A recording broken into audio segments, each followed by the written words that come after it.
This story is called A Fine St. Patrick's Day. Oh, look who we have there. A little leprechaun. For as back as anyone could remember, the towns of Tralee and Trelaw had been rivals. When they're rivals, that means they don't really get along. Every year on St. Patrick's Day, they held a contest to see which town could decorate best for their holiday. And though the people of Tralee tried their hardest, they never won. The prize, a golden trophy in the shape of a shamrock, was always awarded to Trelaw. Each year, when the winner was announced by the official county judge, the people of Tralee sighed and said, "Oh, next year we'll win to be sure." But the people of Trelaw laughed at them and said, "No, you won't. You have always lost, and you always will." That's not very kind. One year, the mayor of Tralee rang the bell in the town square. Ding dong, ding dong. And it called all the townspeople to gather. When everyone was there, he said, "Little Fiona Riley, though she's but a wee lass of 6, so she's a little girl, she's 6, has come up with a fine idea for this year's contest. We'll win to be sure, but only if everyone agrees to it." Little Fiona's plan was to paint everything in the town bright green. "'Tis a fine idea," said Emily O'Fallon, "but will all our homes be painted green?" "Yes," said the mayor. "'Tis surely a fine idea," said Reverend Flaherty, "but will even the churches be painted green?" "Yes." "'Tis a most excellent idea," said Brogan O'Neill, the school principal, "but will the school be painted green?" Do you think that's a good idea, to paint everything in the town green? "Yes," said the mayor. "Everything, right down to the wee doghouses, will be painted green." "Except for the mailboxes," said Mr. Root, the postman. "They are government property." "And the fire hydrants," added Captain Blazes, the fire chief. "They must stay yellow so they can be seen." A hush came over the crowd, and the townspeople thought about the plan. When the mayor asked how many people wanted to paint the town green, everyone shouted and cheered and whooped and hollered and said, "Yes, it's a fine idea. This year we'll win to be sure." They agreed that little Fiona Riley's name should be put on the trophy when they won. Do you think they're going to win? They're going to paint the whole town green for the contest. The people of Tralee bought painters' hats and overalls. They bought brushes and rollers. They rummaged through basements and sheds for ladders and buckets, and little Fiona was allowed to choose the shade of green they would use. So here's some names of the different colors of green. There was Emerald Isle, Limerick Lime, or Galway Green. Fiona chose Limerick Lime. There she is picking the paint color out. Mr. and Mrs. Kelly, who owned the hardware store, ordered hundreds and hundreds of gallons of Limerick Lime paint. Meanwhile, the people of Trelaw were planning too. They decided to cut out shamrocks from green cardboard, sprinkle them with glitter, and hang them from every branch of every tree in town. So Tralee is painting the town green. Trelaw is making glitter shamrocks to hang everywhere. Both are good ideas. On the day before St. Patrick's Day, as everyone in Tralee and Trelaw were busy working on the decorations, a little man on a large horse came galloping across the meadow. He wore red trousers, which are pants, a brown leather apron, and boots decorated with golden bells. Do you see the golden bells? His beard came down to his stomach. His pointed ears stuck out beneath the brim of his hat.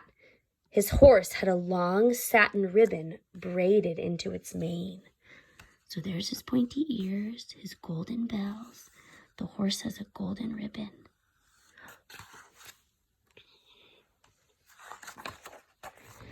The man turned toward the town of Trelaw and stopped at Mrs. Donegal's house at the edge of town. He pounded on the front door. Mrs. Donegal, scissors in hand, answered. So he's in the town of Trelaw, and Trelaw is the town that isn't very kind, and they are making shamrocks to hang all over. That's why she has her scissors. Frantically, the little man asked, Begging your pardon, can you help me? I was leading my cows across the river, and Shur and Bagora, they are stuck in the mud. Shur and Bagora means like, oh my goodness. And then Mrs. O'Donegal said, you picked the wrong day to ask for help. I'm cutting shamrocks. And she slammed the door in his face. The stranger hurried to the next house. When Mr. O'Leary answered the door, the little man asked, begging your pardon, can you help me?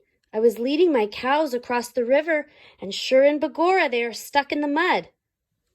Away with you, said Mr. O'Leary. I'm busy cutting string for my shamrocks.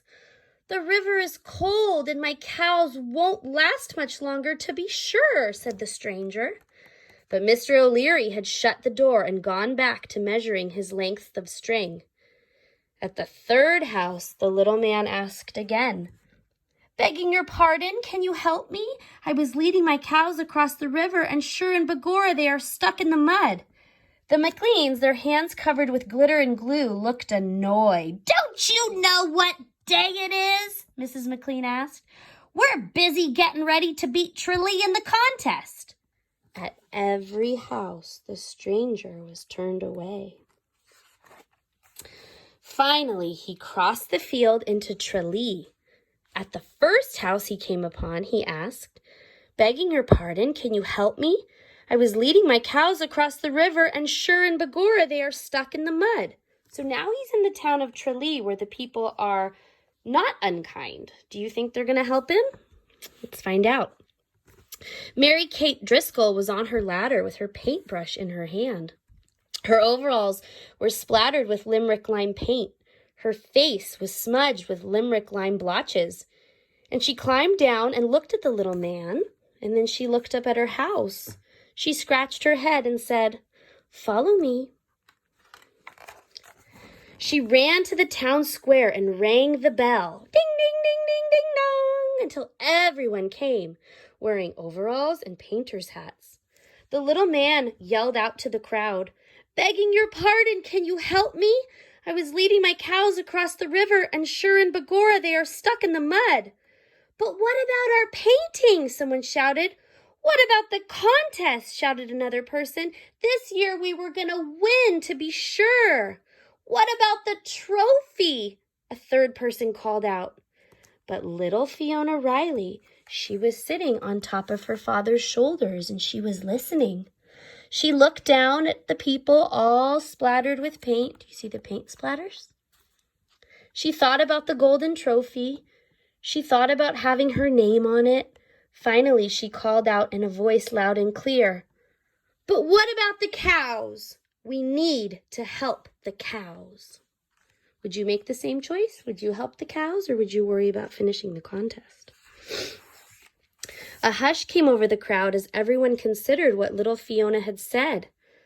"'Tis a fine idea," said Emily O'Fallon. "'Tis surely a fine idea," said Reverend Flaherty. "'Tis a most excellent idea," said Brogan O'Neill. When the mayor took a vote of how many people wanted to help the stranger, everybody's hand went up. They all agreed. The crowd shouted and cheered and whooped and hollered, "Woohoo!" All the people of Tralee headed for the river. The children, the old folks, the families with babies. They went in wagons, on bicycles, and on foot. As they crossed the meadow, they heard the sound of the cowbells. So they're all heading to the meadow to help the cows get out of the mud. And when they reached the river, Shur and Bagora, there were the little man's cows stuck in the mud. Everyone pushed and pulled and tugged. One by one, the cows were freed from the mud at the bottom of the river. The sun had long set by the time the people of Tralee got back to their homes, and they fell into bed wet and tired. Remember, the next day is the contest, and they were supposed to be done. They didn't get to finish because they were helping the man and his cows. "Oh, well, next year we'll win, to be sure," said the mayor to his wife as he sank into a deep, snoring sleep. The following morning, the people of Tralee awoke to the sound of the bell ringing in the town square. Ding dong, ding dong. They ran outside in their pajamas and their nightgowns, and in the case of old Mr. Murphy, bright red long underwear. Remember we talked about long underwear the other day? What they saw was so incredible, they could hardly believe their eyes. Every inch of Tralee was green, sparkling, shimmering, glorious green. From the wee doghouses to the tall spire of the church. And the fire hydrants, though, remained yellow so they could be seen. And the people of Tralee shouted and cheered and whooped and hollered, "This year we're going to win, to be sure." Do you think they're going to win? And who painted their town green? Remember, they didn't finish before they went to sleep. And they did. When the official county judge rode through the two towns, he declared Tralee to be the winner and handed the mayor the prize. The trophy case in the town hall was no longer empty. It now held one golden shamrock, which would soon be engraved with little Fiona's name. That means they're going to put her name on it. As the St. Patrick's Day supper of lamb and boiled potatoes was set out in the town hall, the mayor asked some of the townspeople to find the stranger and invite him to the party. They rode across the meadow, beyond the river, and as far as the peat bog, but they could not find the little man or his cows. All they found was a single cowbell. It was made of shining gold. Where do you think the little man went? And though the people of Tralee passed the golden cowbell from hand to hand and talked throughout supper about the glimmering, glorious green miracle, no one could figure out what had happened. All they could remember was the tinkling sound of the little man's boots and the beautiful ribbons in his mane. Little Fiona Riley remembered that when the man thanked her at the river, he said to her, "You have already won." Do you think he might have painted the town green because they helped him? Leprechauns are magical, you know. As the sun began to sink behind the hills, the town slowly faded back to its real colors. "'Twas a fine St. Patrick's Day," said the mayor, and he took the golden shamrock from the trophy case and put it into little Fiona's hands. Everyone shouted and cheered and whooped and hollered. The following year, when it came time to decide how to win the contest, little Fiona Riley, though she was only a wee lass of 7, had an idea. When the idea was put to vote, everyone shouted and cheered and whooped and hollered.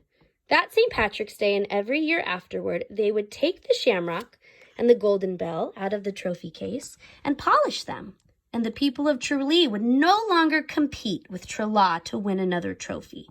They would decorate their town and share a meal of lamb and boiled potatoes simply for the joy of it. 'Twas a fine idea, to be sure. So they decided they weren't going to have a contest anymore. They were just going to decorate it to be fun. The end.